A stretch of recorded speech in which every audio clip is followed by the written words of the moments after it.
അതുപോലെ തലയിൽ എണ്ണ വെക്കുന്നത്, എണ്ണ വെച്ച് നമ്മുടെ ഒരു രീതി അങ്ങനെയാണ്, നമ്മൾ തലയിൽ എണ്ണ വെച്ച് മസാജ് ചെയ്ത് അങ്ങനെയാണ് നമ്മുടെ മുടി വളരുന്നതെന്നാണ് നമ്മൾ വിശ്വസിക്കുന്നത്.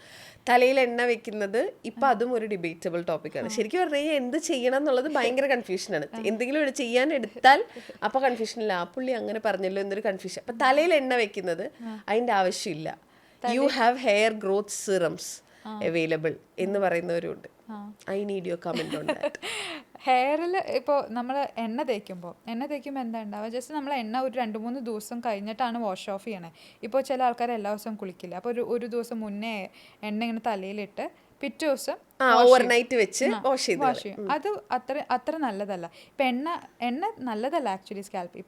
ഇഫ് അറ്റ് ഓൾ അല്ല, ഇഫ് അറ്റ് ഓൾ നമുക്ക് എണ്ണ തേക്കുന്നുണ്ടെങ്കിൽ കുളിക്കുന്നതിന് 1 മണിക്കൂർ മുന്നേ എണ്ണ തേക്കുക, എന്നിട്ട് ഷാമ്പൂ ഇട്ട് അത് വാഷ് ഓഫ് ചെയ്ത് കളയുക. അതായിരിക്കും ബെറ്റർ. അല്ലെങ്കിൽ ഇത് എണ്ണ വെച്ചിട്ട് വീണ്ടും ഫംഗൽ ഗ്രോത്ത് ഒക്കെ ഉണ്ടാവണേക്കാൾ നല്ലത് അതായിരിക്കും. ഇതൊക്കെ അപ്പൊ ഒരു രീതിയിൽ നമ്മൾ വളരെ കാലങ്ങളായി ആചരിച്ചു വരുന്ന കുറെ കാര്യങ്ങൾ മിസ്റ്റേക്ക് ഉണ്ട് അല്ലേ? പക്ഷെ മസാജ് ചെയ്യുന്നത് നല്ലതാണ്, അത് ബ്ലഡ് ഫ്ലോ കൂടും, അതുകൊണ്ട് അപ്പോൾ അത് ഗ്രോത്ത് പ്രൊമോട്ട് ചെയ്യും. അപ്പൊ അതാണ് എണ്ണ വെച്ച് മസാജ് ചെയ്യുന്നത് കൊണ്ടാണ് ബ്ലഡ് ഫ്ലോ കൂടുന്നതും. അല്ലാണ്ട് ആവണക്കെണ്ണ വൈറ്റമിൻ ഇ ഓയില് അല്ലേ? ഈശ്വര, എല്ലാം പൊട്ടത്തരങ്ങളായിരുന്നു. അതിലൊന്നും പ്രത്യേകിച്ച് കാര്യമില്ല. തലയിൽ എന്തെണ്ണ ഇട്ടാലും ആ മസാജിലാണ് കാര്യം ഇരിക്കുന്നത്.